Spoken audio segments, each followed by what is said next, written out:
사도는 자기를 그리스도의 사신, 곧 전권 대사라 밝히고서 고린도 교회를 방문하는 자기의 간곡한 심정을 드러냅니다. 그리스도의 사신이 누구며 어떤 일을 하는가? 20절, 5장 20절에 두 번 나오는 그리스도를 대신하여 하는 표현에 담겨 있습니다. 그리스도를 대신한다는 것은 하나님이 우리를 통하여 권면하신다 하는 것입니다. 그리스도는 하나님이 자기 일을 행하라고 기름 부어 세운 사람을 가리킵니다. 그리스도라는 말이 기름 붓다는 크리오라는 말에서 나왔죠. 히브리 말도 똑같습니다. 메시아흐라는 말이 기름 부음 받았다 하는 말입니다. 사도는 이 그리스도가 하나님의 뜻을 이루시려고 친히 세우신 자기 그릇이 사도입니다. 그런 까닭에 사도가 에베소에 가서 복음을 전했는데 부활하신 그리스도께서 오셔서 먼 데 있는 너희에게 고린도 교회에게 에베소 교회에게 평안을 전하셨다. 이렇게 사도가 에베소서 2장에 밝혔습니다. 그리스도께서 사도를 통하여 에베소에 평안의 복음을 전하게 하시니까 거기 이방인과 유대인이 서로 하나 되고 하나 된 이들이 하나님과도 화목하게 되어서 이 둘이 한 사람으로서 성신 안에서 아버지께로 나아갔습니다. 에베소서 2장에서 복음을 평안이라 했고 그리스도를 화평이라 부른 이 사실이 참 인상적입니다. 평안이나 화평이나 그리스 말로는 똑같은 낱말입니다. 이 평안은 그리스도께서 자기 안에서 하나의 새로운 사람을 창조하시는 데에 있습니다. 15절이죠. 에베소서 2장 15절. 예수 믿는 사람이 새 사람이 됩니다만 더 나아가서 더 근본적으로 모든 신자가 함께 그리스도 안에서 하나의 새로운 사람을 이룹니다. 이 새 사람이 바로 그리스도는 그 머리가 되시는 사람이고 우리는 그 그리스도의 몸과 지체가 되는 그런 희한한 사람입니다. 죄 있는 현실에서는 참 믿기 어려운 그런 일이 그리스도 안에서 이루어졌고 여전히 이루어져 갑니다. 이 위대한 일을 경험하는 방법이 믿음입니다. 이 일을 이루어지게 하는, 이 일을 이루는 실정이 거룩한 사랑입니다. 그리스도를 드러내는 거기에 하나의 새로운 사람이 나타납니다. 그리스도의 사랑을 주고받는 거기서 하나의 새로운 사람으로서 그리스도가 나타납니다. 참 신비한 일입니다. 그리스도가 신비이시고 그리스도의 몸과 지체가 성신 안에서 신비입니다. 우리가 믿음으로 그리스도를 통하여 서로를 대하는 거기에 신비가 늘 있습니다. 여기에 복음을 전하고 받는 뜻이 있는 것입니다. 강설은 종교 교리를 강의하고 그 강의 내용을 수용하는 게 아니라 그야말로 그리스도가 복음 강설에서 우리에게 말씀하시고 우리가 말씀하시는 그분을 듣습니다. 그분이 우리 안에 사시고 우리가 그분을 드러냅니다. 이것이 참된 믿음입니다. 사도는 그리스도의 전권대사로서 이 평안의 복음을 널리 전하는데 지금 간구하는 태도로 고린도 교회에 전합니다. 하늘과 땅의 모든 권세를 가지신 그리스도께서 바울을 전군 대사로 고린도 교회에 보내십니다. 고린도 전서를 보면 사도가 이 그리스도의 높은 권세를 직접 사용할 뜻을 밝히기도 합니다. 고린도전서 4장 끝을 보시면 아실 겁니다. 사도가 그 권세를 정당하게 사용을 해서 땅에서 매면 하늘에서도 사도의 출교를 인정합니다. 이 권세를 정당하게 사용하는 길이 오직 그리스도의 심정을 품고 그리스도의 사랑을 드러내는 데 있다는 것을 잘 아는 사도는 그래 아버지 첩과 간통을 해서 한 사람, 동침한 사람을 건징하러 가서는 오히려 많은 눈물을 흘리며 돌아오고 쓰라린 편지를 보내면서 고린도 교회가 그랬던 태도에서 돌이키라고 간절히 바랐습니다. 이제도 사도는 고린도 교회가 고린도 전서에 있는 그 많은 문제에다가 더욱이 거짓 사도의 꾀임에 빠져 있는 그 현실에서 사도인 자기를 함부로 판단하고 급기야 불신하는 그들을 향하여 간절한 사랑에 이끌려서 지금 간구하는 태도를 취합니다. 사도가 전하는 복음을 듣지 않으면 고린도 교회는 절망의 현실에서 벗어나지 못합니다. 고린도 교회를 향한 사랑에서 사도는 체면이고 뭐고 돌아보지 않고 오직 한 가지, 어떻게든지 복음만을 전하려 합니다. 이 교회에 성신이 계십니다. 성신이 이 교회에 계시는 이 놀라운 기적에서 죄 있는 인생에게 내주해 주시는 이 성신의 놀라운 사랑을 의지해서 사도는 끝까지 소망을 잃지 아니합니다. 성신님이 복음을 써주셔서 거짓 사도들의 꾀임에서 벗어나고 그 많은 문제에서 벗어나게 해주신다면 뭐가 되수겠습니까? 이 서신을 보낸 직후에 사도가 로마서를 쓰는데 거기 자기를 죽이려고 하는 동족의 구원을 위하여 자기가 저주를 받을 수만 있다면 그 길을 택하려 하지 않습니까? 사도의 간구하는 태도에서 하나님의 사랑은 이미 승리를 거두고 계십니다. 십자가에 달리신 그리스도가 사도의 사랑을 통하여 위대한 부활을 입증하고 계십니다. 모든 권세를 위임받았는데도 그 권세를 쓰기는커녕 오히려 간절히 부탁하는 이 사도의 모습이 교만한 거짓 사도들에게는 어떻게 보였을까요? 예, 그렇습니다. 여러분이 복음을 좇아서 참 사랑하려고 하는 마음으로 뭐든지 희생하려고 할지라도 때로는 더욱 부끄러워질 수 있을 겁니다. 당장만 아니라 영영 바라는 그 복스러운 결과가 이루어지지 않을 것처럼 보이니까 스스로도 버틸 힘이 사라져버린다 하는 느낌을 받게 되실 겁니다. 그러나 사람의 힘이 모두 사라져버리는 그 순간, 더 이상 부끄러워질 수 없다고 느끼는 그 순간, 여러분이 믿고 의지하시는 그리스도는 뭘 하고 계실까요? 그분은 이미 여러분과 함께 계십니다.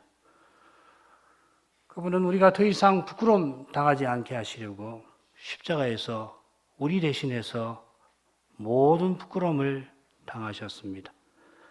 우리에게 영원토록 하나님의 능력이 되어주시려고 우리를 위하여 부활하셨습니다. 우리는 스스로 살지 않습니다. 나를 위해 죽으시고 부활하신 그분으로 기꺼이 살려고 합니다. 그분으로 사니까 예수의 죽음을 짊어지려 합니다. 사랑하는 이를 살리기 위하여 기꺼이 죽고자 합니다. 죽어야 하니 부끄러움 당하고 무력함을 느끼지 않을 수가 없습니다마는 그런 날을 통하여 그리스도의 부활은 입증됩니다. 나십니다. 부활하신 그리스도가. 사도는 간절한 심정으로 너희는 하나님과 화목하라 부탁합니다.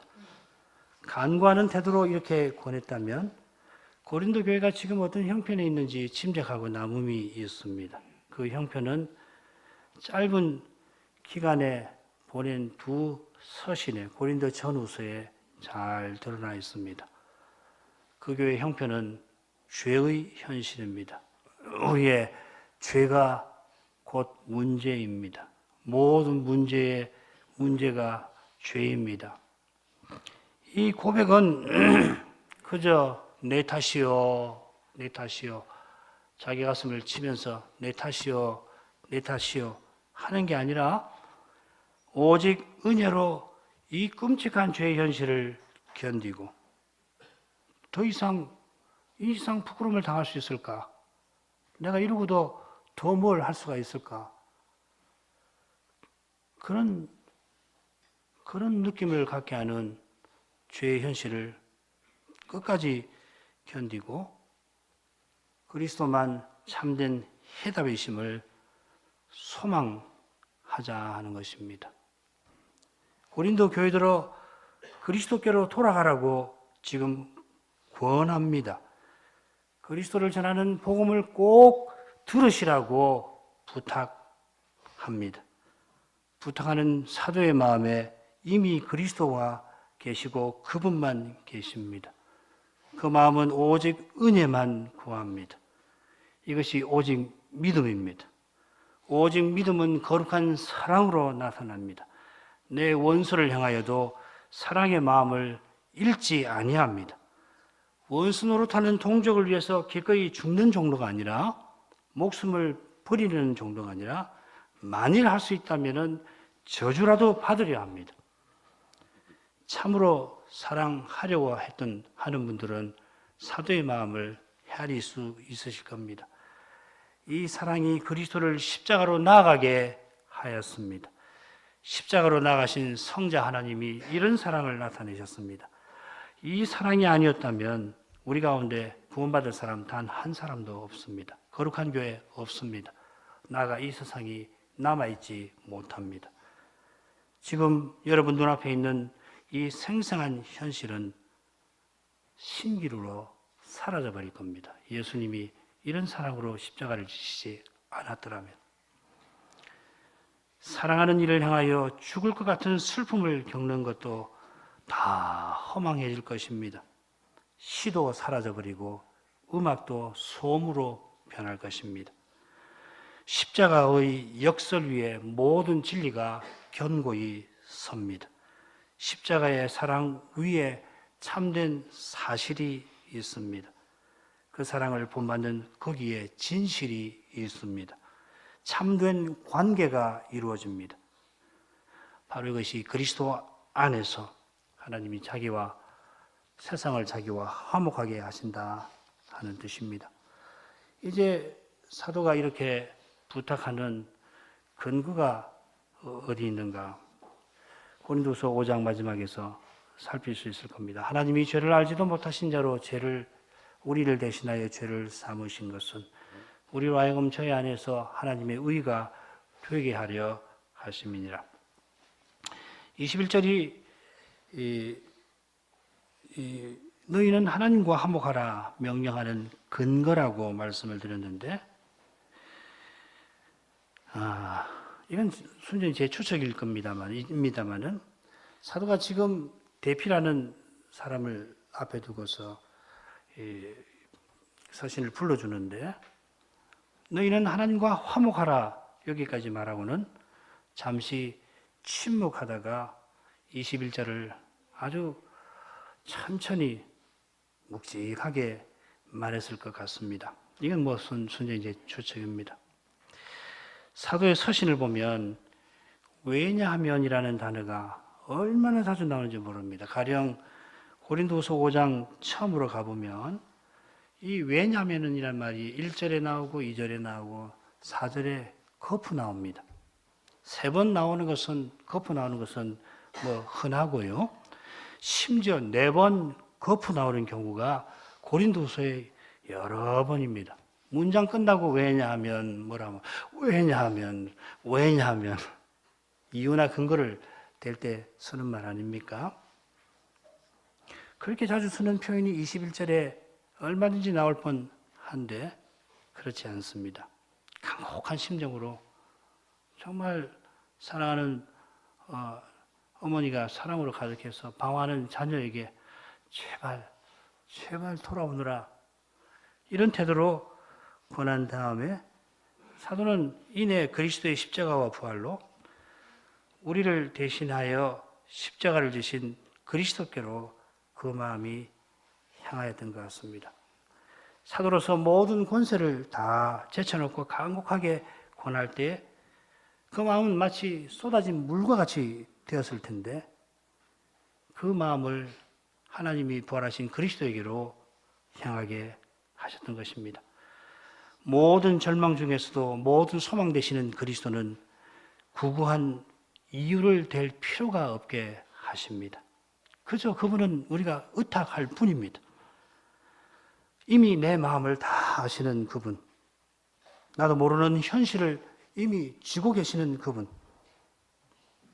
구구한 변명되지 않아도 주님에게 나아가는 나를 그분은 다 받아주십니다. 그분은 내가 원수 노릇할 그때에 그런 나를 위해 십자가를 지셨습니다. 이런 나를 위하여 그분은 기꺼이 계셔 주십니다. 그분이 우리의 존재 이유이십니다. 삶의 이유이십니다. 오늘 내가 살아가는 이유이십니다. 모든 해답, 모든 목적, 모든 소망이십니다. 번역을 좀 고쳐봤습니다. 죄를 알지도 못하신 자를 우리를 대신하여 죄로 만드셨도다 그분이. 이는 참으로 우리가 하나님의 의가 되게 하심이라. 그 안에서 사도의 고백은 죄를 알지도 못하신 분에서 시작해서 그분 안에서 끝납니다. 그리스도로 시작해서 그리스도로 끝납니다. 그 중간에는 그리스도를 통하여 하나님이 하신 일이 나옵니다. 그 일이 얼마나 놀라운지 우리의 생각, 우리의 경험을 넘었습니다. 우리에게서 나올 수 없는 일입니다. 우리에게 나올 수 없는 일이 아니라 우리가 바랄 수조차 없던 일입니다. 그 일이 곧 그리스도를 주신 일입니다. 성부가 성자를 아끼지 아니하신 일입니다. 성부 하나님이 성자를 얼마나 사랑하셨는지 여러분 잘 알고 계십니다. 아버지는 자기 전부를 아들에게 주시는 분이고 그래서 언제든지 아들의 아버지로 계십니다. 아들의 아버지이심을 기뻐하십니다. 바로 여기에 우리가 서로를 대하는 모범과 목표와 원동력이 있습니다. 우리가 서로를 이런 관계로 맺고 지낸다면 틀림없이 우리의 관계는 복될 것입니다. 아들이 아버지 아들이기를 부끄러워하고 아버지가 자식의 아버지임을 부끄러워한다면 얼마나 불행합니까? 그리스도 안에서 내 아버지의 아버지임을 즐거워하고 내 아버지의 자식임을 참으로 기뻐하는 여기에 일륜이 있습니다. 이게 일륜입니다. 성부는 성자를 전부로 여기실 만큼 아끼십니다. 그런 성자를 죄인을 위해서 아끼지 아니하셨습니다. 자기 전부를 주신 그 아들을 우리에게 내어 주셨습니다. 로마서 8장에 나오는 말씀인 걸 아실 겁니다. 아버지가 아들을 얼마만큼 아끼지 아니하셨습니까? 죄를 알지도 못하신 아들을 죄로 만드실 만큼 아끼지 아니하셨습니다. 죄를 알지도 못하신다는 말은 죄가 무엇인지 모른다는 뜻이 아닐 겁니다. 죄와는 아무런 상관없는 것, 죄를 전혀 짓지 아니한 것, 죄가 전혀 없는 것을 가리킬 겁니다. 여기 죄라는 말은 19절 나오는 저희의 죄와는 다른 말이고 아울러서 단수로 되어 있습니다. 그리스도는 무릇 죄와는 전혀 관련 없는 분인데 그런 아들을 아버지가 죄로 삼으셨습니다. 여기 삼다는 말은 만들었다는 말입니다. 창세기 1장 하나님이 천지를 창조하시니라 할 때 바로 그 창조하셨다는 말입니다. 이런 말씀을 들어서 십자가에 달리신 이 그리스도의 인격에 관해서 무슨 사변을 펼치는 것은 너무도 한가로운 일입니다.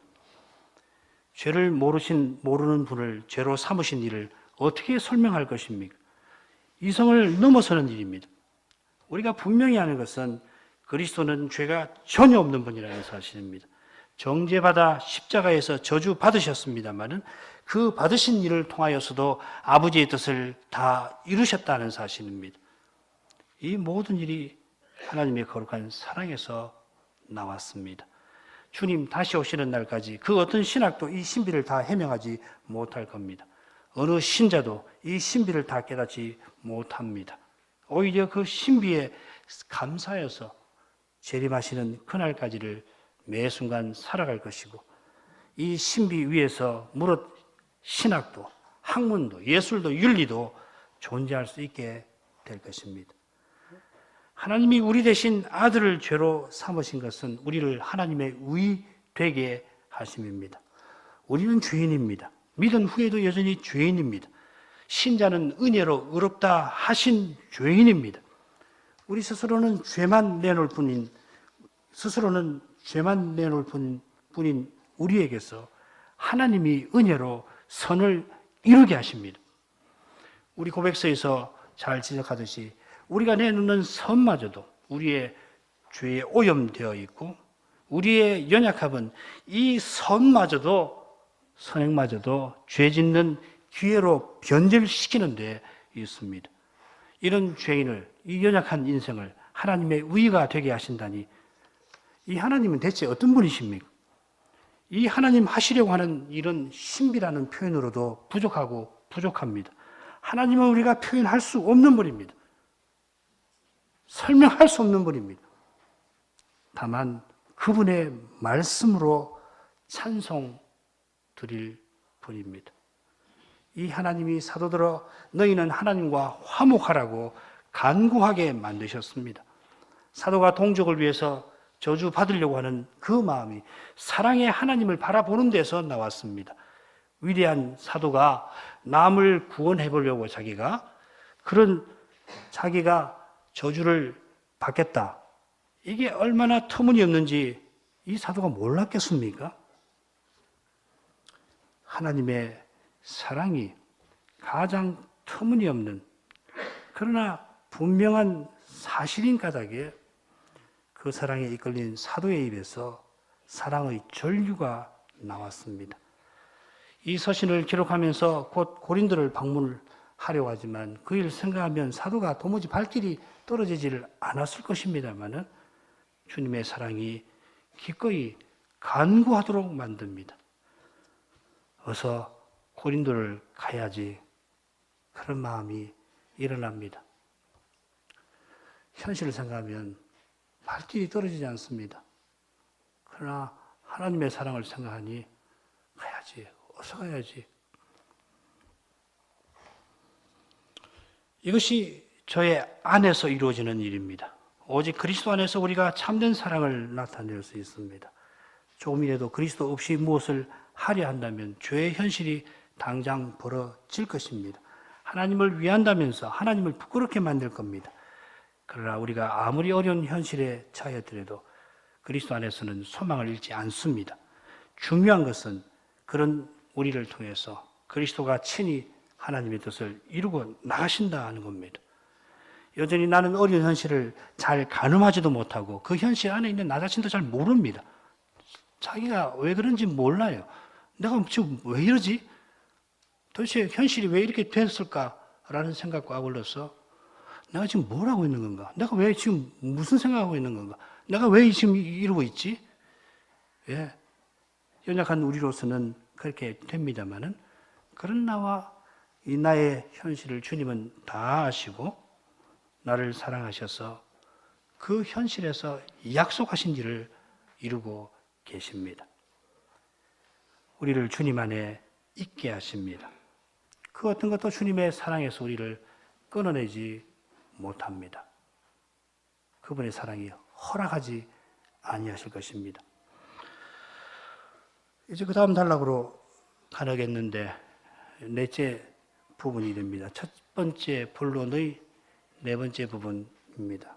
이 부분은 현재의 고난을 주로 다루는데 이미 우리가 살폈던 둘째 부분 4장 7절부터 5장 10절까지와 짝을 이룹니다.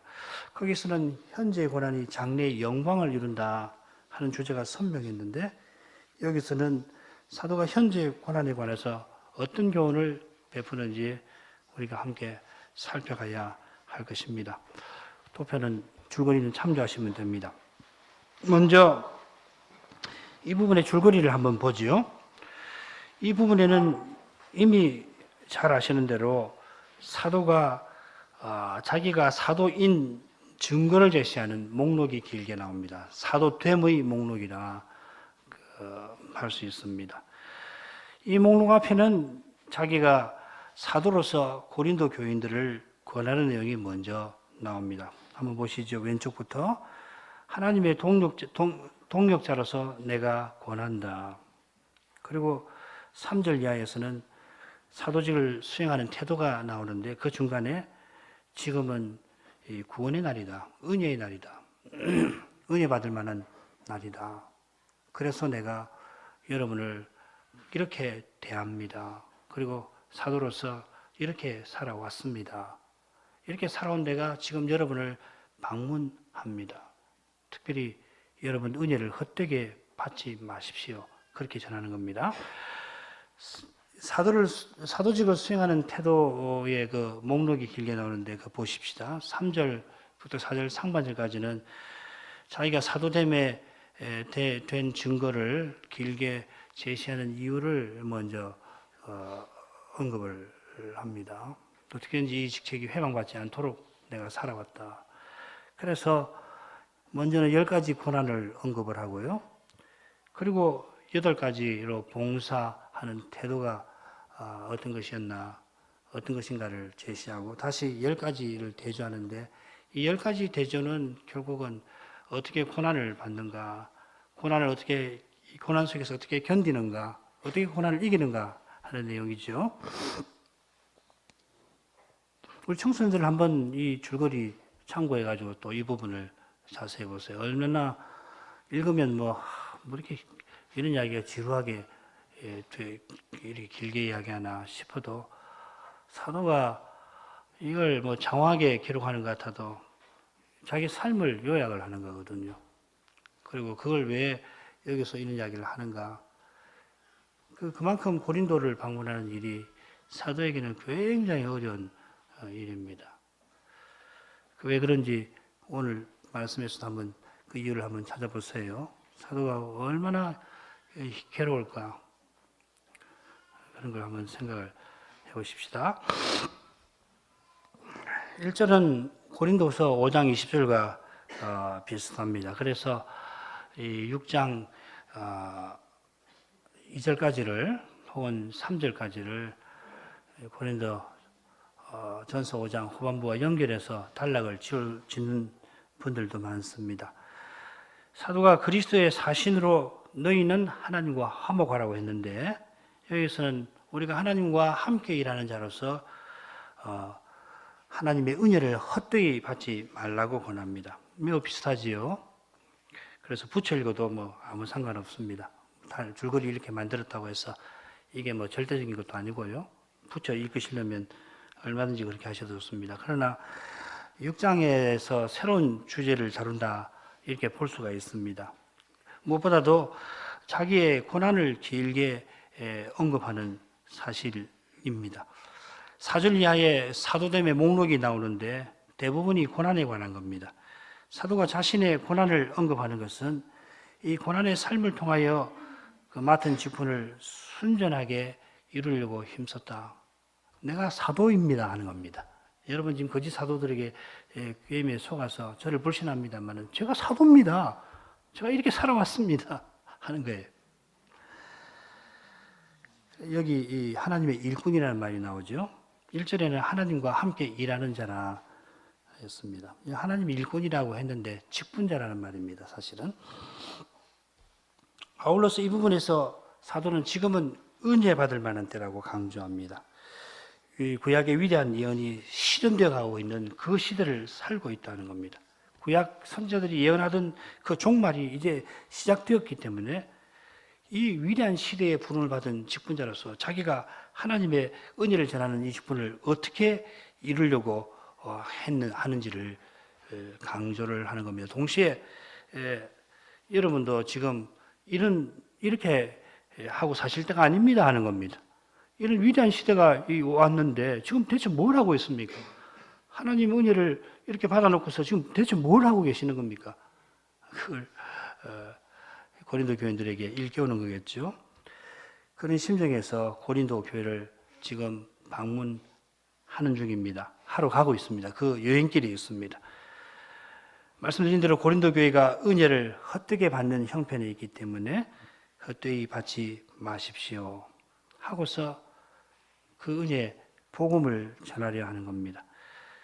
그 길은 사도됨의 목록에서 밝힌 대로 무명한 자 같이 무시당하고 죽은 자 같고 근심하는 자 같고 가난한 자 같고 아무것도 없는 자 같으나 모든 것을 가진 자요 많은 사람을 부욕케 하는 자로서 하늘의 기쁨 가운데서 주의 영광을 드러내는 길입니다. 역설이지요. 신비지요. 사도가 살아가는 시대, 우리가 살아가고 있는 이 시대 자체가 신비입니다. 실은 이 시대를 살아가는 믿음이 신비입니다. 신자는 세상에 있지만 이 세상에 속하지 않습니다. 교회는 해 아래에 있지만 해 저 너머의 세계가 드러나는 곳입니다. 해 아래 세상에서 해 저 너머의 세계가 드러나는 길이 고난의 길이긴 합니다만 그 길은 영광의 목적지로 곧장 이어져 갑니다. 절망적인 현실에서 절망하는 신자를 통하여 영광의 소망이신 주님이 은혜의 나라를 찬란히 드러내십니다. 사도는 영광의 소망이신 주님이 이 고린도 교회에 있음을 믿고 그 교회의 절망적인 현실로 나아갑니다. 이제 본문으로 가죠. 우리가 하나님과 함께 일하는 자로서 너희를 권하노니 하나님 은혜를 헛되이 받지 말라.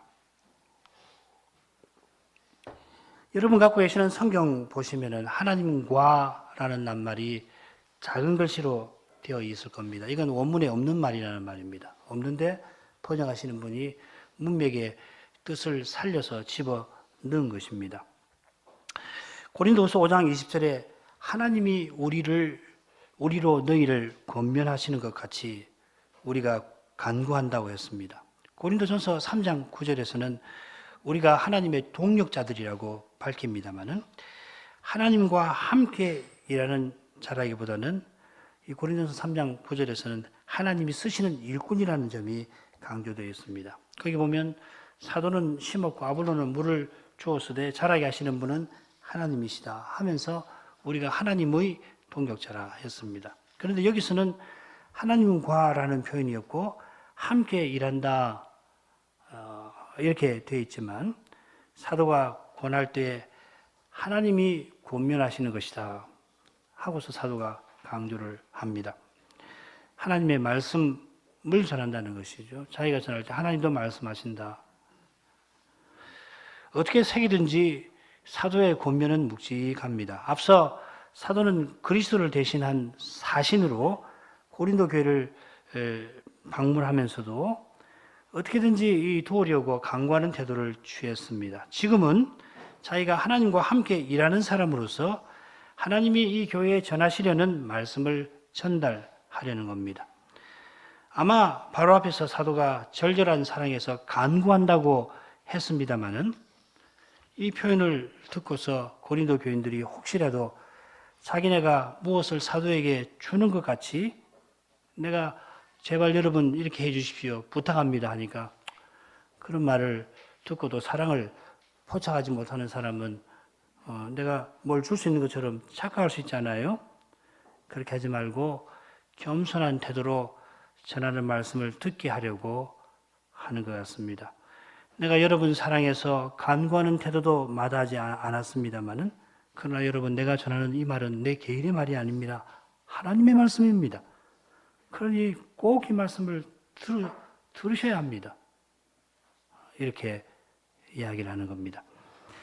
사도가 간곡하게 또 묵직하게 권하는 것은 하나님 은혜에 관한 건데 원문을 보면 헛되이라는 말이 강조가 되어 있습니다. 비슷한 내용이 고린도전서 15장에 있으니까 그 부분을 읽고 설명을 해드리겠습니다. 그러나 나의 나 된 것은 하나님 은혜로 된 것이니 내게 주신 그 은혜가 헛되지 아니하여 내가 모든 사도보다 더 많이 수고하였으나 내가 아니요 오직 나와 함께 하신 하나님의 은혜로라. 유명한 고백이죠, 사도의.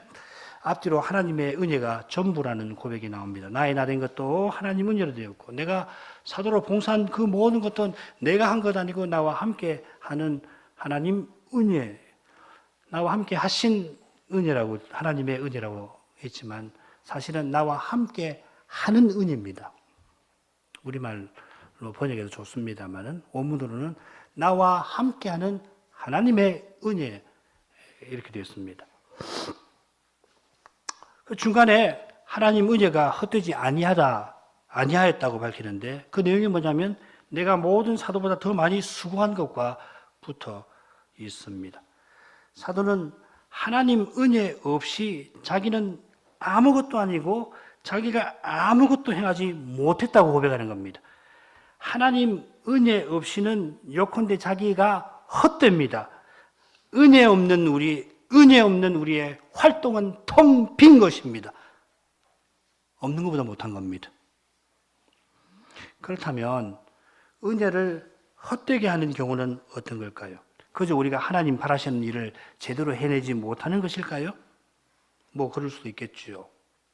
아니면 아무것도 아닌 자기가 뭐 된 것처럼 높아지고 스스로 무엇을 이루려 하는 것일까요?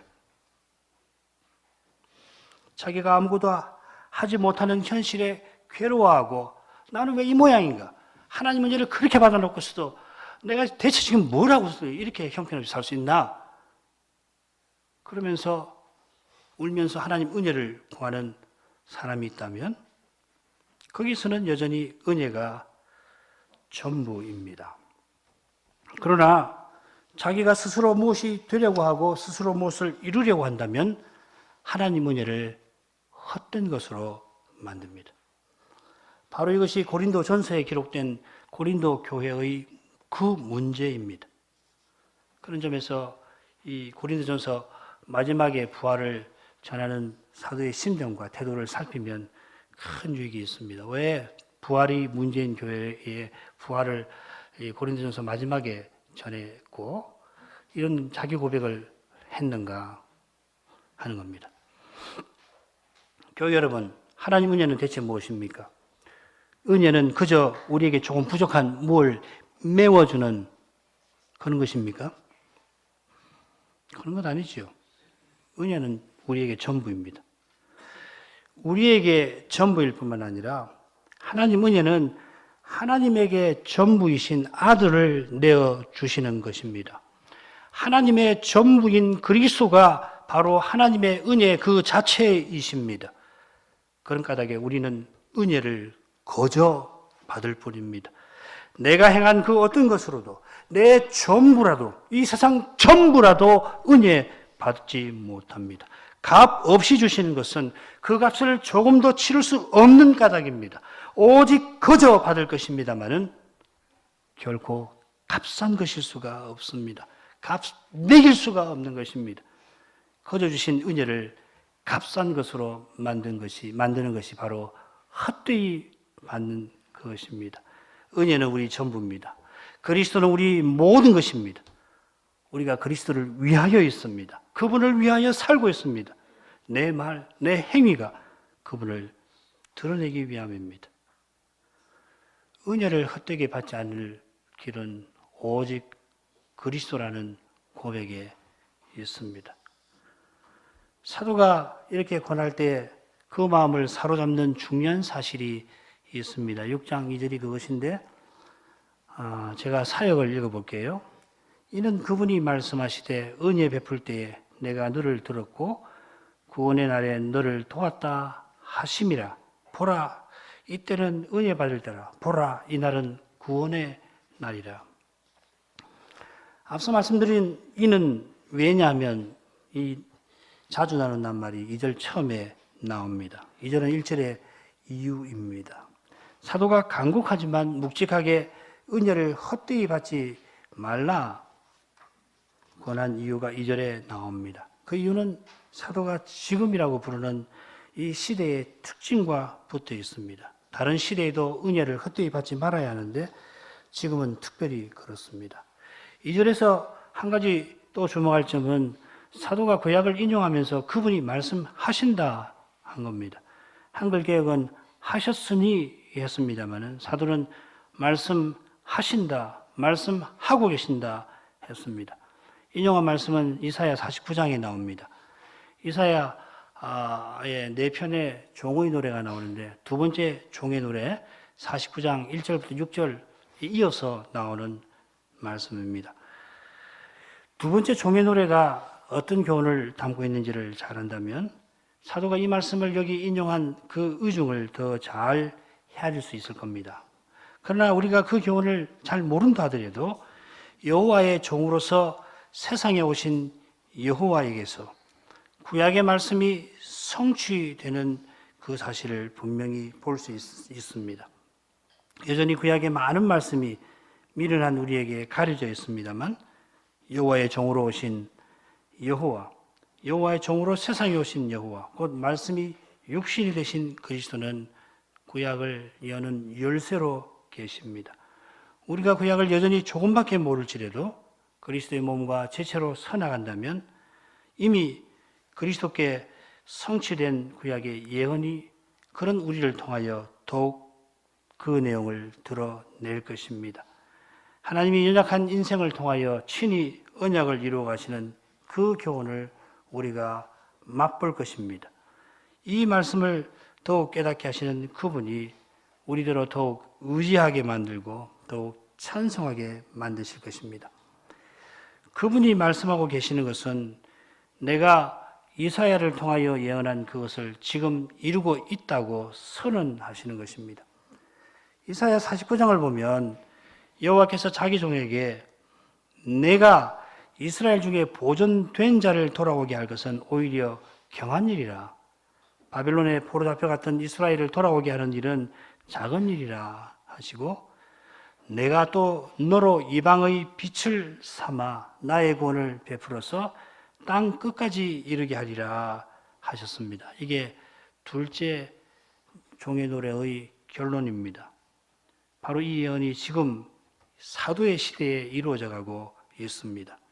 심지어 이사야를 통하여 내가 장차 내 종을 보내어 약속한 구원을, 이 세계적인 구원을 이루리라 말씀하신 바로 그분이 친히 종이 되어서 그 약속을 이루셨고 지금 바울을 통해서 이루어 가고 계십니다. 사도가 말하는 지금이 이 예언이 이루어져가는 시대입니다. 저 옛날 선자들이 멀리서 간절히 바라던 그 시대가 사도의 눈앞에 펼쳐지고 있습니다.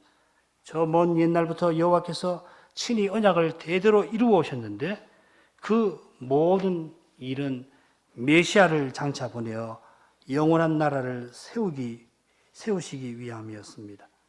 이제 그 여호와가 메시아로 오셨고 친히 언약의 모든 요구를 담당하셨고 영원한 나라를 이 역사 위에 세워 나가십니다. 이 위대한 시대를 가져오시려고 여호와께서 대대로 자기 종의 기도를 들으시고 그를 도우셨습니다. 이제 이 위대한 시대가 펼쳐지고 있는 지금 그 시대를 가져오려고 사람이 되시고 십자가를 지시기까지 한 그분은 구원의 복음을 고린도 교회에 전하러 가는 이 사도를 어떻게 하시겠습니까? 은혜를 헛되게 받을 위험에 처한 이 교회를 오직 은혜로 돌이키게 하려는 이 사도를, 그의 기도를 어찌 그분이 듣지 않으시겠습니까? 그가 필요한 도움을 어찌 베푸시지 않겠습니까?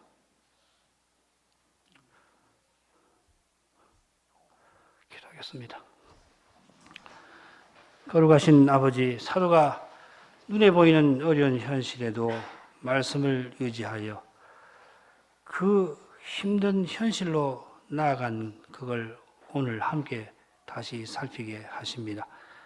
고린도 교회가 은혜를 헛되이 받는 그런 위험한 상태에 있고 그런 상태에 처한 그 교회를 아무도 도와줄 수 없습니다만 그러나 저 옛날 이사야를 통하여 말씀하신 그 하나님이 말씀을 이루려고 메시아로 세상에 오셔서 친히 언약을 다 이루신 그 사실을 생각할 때 그분이 지금도 그 말씀을 친히 이루어가고 계시는 그것을 바라볼 때 사도는 담대히 그 현실로 나아갈 수 있었습니다. 아버지 하나님 말씀이 온전히 이루어져 가는 이것을 더욱 확신하게 해 주십시오. 그 말씀을 겸손히 받는 교회와 신자는 결코 약속하신 복에서 떨어지지 아니할 것입니다. 하나님 약속은 하나님을 믿는 자들에게 틀림없이 이루어질 것입니다. 예수님 이름으로 기도합니다. 아멘.